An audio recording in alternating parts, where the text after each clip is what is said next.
The room fell silent at her words, and the adults exchanged uncertain glances. My sister, attempting to diffuse the tension, was about to intervene, but I stopped her.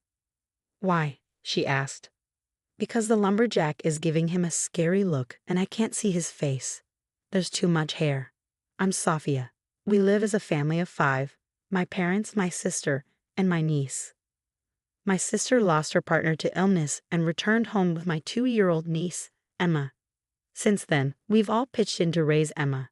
Luckily, I work from home, so I take care of Emma during the day while my parents and sister are busy. I own my own company but don't have any employees. I started it by myself and generate income from a game app I developed during my student days. It became popular, and subsequent app releases have been consistently successful. Now I have a stable income. My sister worries about me, a recluse who rarely leaves the house." "Sophia, you know you could move out, right?" "Why would I? Isn't it time for you to experience living alone or something?" "Not really. Are you worried about us? Huh? You've been helping with Emma since we moved back. With your income, you could afford a fancy city apartment." "A city apartment? No thanks." "But enough. What's your point?" "You're still young. What about romance?" "Romance? Not interested. Being with Emma is all the comfort I need, so don't worry about me." And it's true, I adore my niece. I've never had any interest in romantic relationships. I just want to be there for Emma, who is the child of my sister, whom I deeply respect. I openly admit I really care about my sister and would do anything for her. I've even chased away countless worthless guys who approached my sister like a loyal dog. Among them, my brother-in-law was the only one I thought I could trust to take care of my sister. Losing him was hard on her, and I want to be there for her. Both my sister and Emma mean the world to me. My niece is quite mysterious. When we spend time together, she occasionally does something odd. When she was just 2 years old, she would suddenly wave her hand as if saying goodbye. Initially, I thought she was dancing along with the TV, but she did it even when the TV was off, laughing as she waved. I mentioned this to my sister, but she couldn't recall any relevant incidents. One day, I asked my niece, "Are you saying goodbye to someone?" She nodded. Then, in the next moment, she pointed behind me. My spine involuntarily stiffened. A child waving at nothing, stories like that circulate. Things unseen by adults are visible to children. But having her point behind me was unsettling. Still, my niece's laughter reassured me. When she started speaking, I asked her, "Who are you waving to?" "A lumberjack." "A lumberjack? Who?" She loves books, and lately she's been asking me to read stories about lumberjacks. I understood that she saw someone resembling a lumberjack. Now it's routine for her to wave at this unseen figure, and my fear has faded. When my niece turned 8, the lumberjack's true identity was revealed. That summer, during a visit to my maternal grandparents' house, I was cleaning the storage shed. My niece, eager to help, pointed at a photograph in the shed. "Look, it's the lumberjack," she exclaimed. "The lumberjack?" "Yes, it's the lumberjack." Confused, I studied the photo she indicated. "This person is the lumberjack." She nodded. "Yes, he visits you sometimes." I chuckled. "Actually, that's not the lumberjack. He's your mom's and my grandpa, and instead of a lumberjack, he was a hunter." "What's a hunter?" "Someone who receives the spirit of a bear." "Ah, I see. A hunter looks like a lumberjack," she observed. Indeed, there's a resemblance. The figure my niece saw was my late grandpa. It warmed my heart. My grandpa passed away when I was in middle school, but I was very close to him. He had been a traditional bear hunter and taught me about bear behavior and hunting. Citing the mountain god's wrath, he didn't take me along because I was a young girl. However, I learned how to handle bears and extract oil. Even now, it feels like he's watching over us. During this time, I had an encounter with a certain man. It happened while I was giving a lecture on app development at the request of a friend. The man who approached me, eyes shining as he looked at the app I developed, was Michael. Although he worked as a regular employee in a corporate company, he attended the lecture because he wanted to explore app development as a side gig. "Can I create popular apps like you, man?" "Well, once you learn the programming languages, it's mostly a matter of practice. There's limitless potential." We exchanged only a few words initially, but afterward, I became close to him as he attended my lectures repeatedly, and we eventually started dating. Until then, I had no interest in romance, but his graceful demeanor captivated me. One day, Michael asked me to meet him at a nearby cafe because he had something to discuss. As soon as I arrived, I noticed the weight on his shoulders. "I'm sorry for bothering you when you're busy, but I needed to see you." His story was heavy. His mother was seriously ill with little time left. There was a chance that advanced medical treatment could save her, but it required funds. Unfortunately, without insurance, he couldn't afford it. It's a tough situation. With $35,000, I might be able to help my mom. I encouraged him, "Please do whatever you can. And remember, sometimes just talking about it can ease the burden."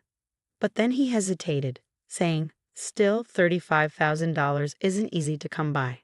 He'd been working for over 10 years, so not having $35,000 in savings seemed surprising. Saving $3,500 per year shouldn't be too difficult given your job. "Michael, don't you have any money after all these years?" "No, it's not like that, but $35,000 feels like a huge sum." "Sorry, I still don't understand. Do you have $35,000 or not?" Michael hesitated and then said, Yes, I do."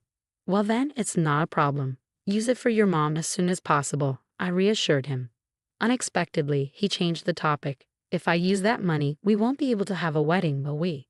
Surprised, I asked, "What?" Michael confessed, "I want to marry you, Sophia." It was an unforeseen proposal.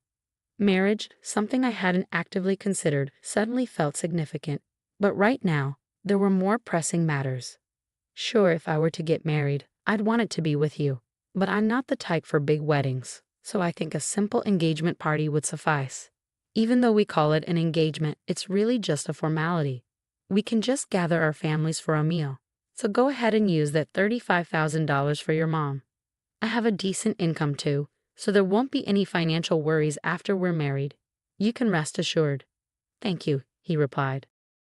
3 months after that incident, I was relieved to hear that Michael's mother began to recover thanks to advanced medical treatment. Once again, Michael proposed marriage, and I accepted. I had thought we would visit each other's parents' homes to exchange greetings. However, since his parents' house is company housing and they'd like to avoid becoming the subject of neighborhood gossip, we decided not to visit their house. Instead, we held the meeting at a restaurant to avoid inconveniencing him. I also refrained from inviting him to my home. My parents, Michael, and I all gathered at another restaurant.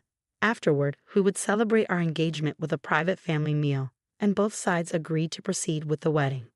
However, it was during this gathering that my niece made a surprising statement. On that day, my niece was unusually restless from mourning.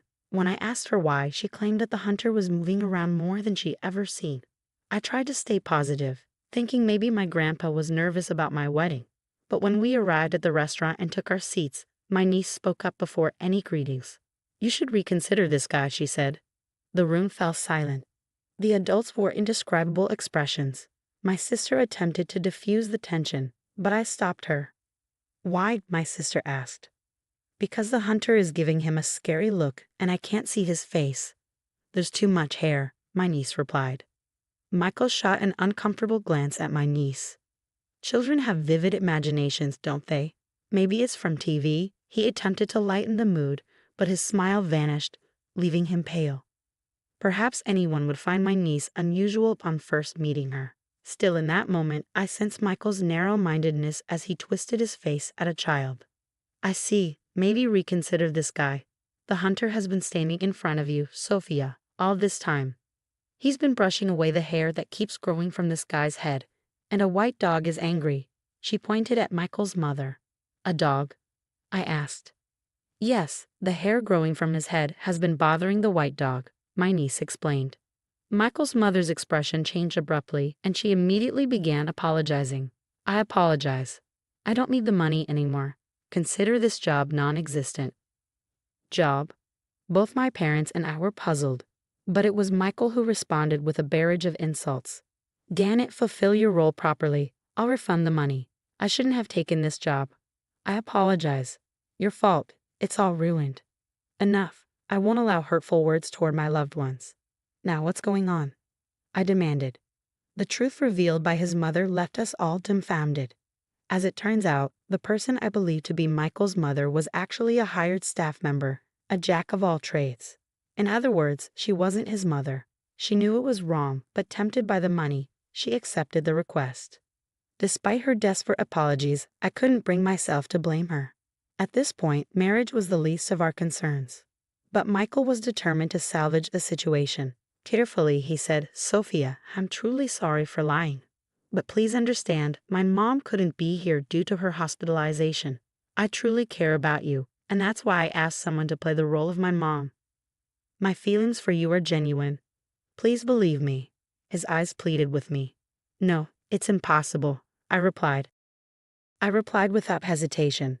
What kind of marriage starts with a lie? Is this some B-movie? This is real life. I won't marry under false pretenses. Let's consider this marriage null and void. Michael sighed and took a different approach. "Fine, guess it's over. You're stingy anyway." "What? Normally you'd help pay for your partner's mother's medical expenses. To you, $35,000 isn't a big deal." "No, it's an enormous sum," I corrected him. "That's why I called you stingy. I thought marriage would give me financial freedom." "Well, if there's no marriage, then I guess I don't need to be here anymore. You're truly creepy. Wait." Michael was about to utter hurtful words to my niece again, but in that instant he scratched his neck and collapsed. In a hurry, we called an ambulance. When they asked about family members, there was no one there for Michael, so he was taken to the hospital alone. My niece chimed in. His hair was tangled around his neck, so it must have been painful. The tense atmosphere seemed to tighten even more. "The white dog is smiling."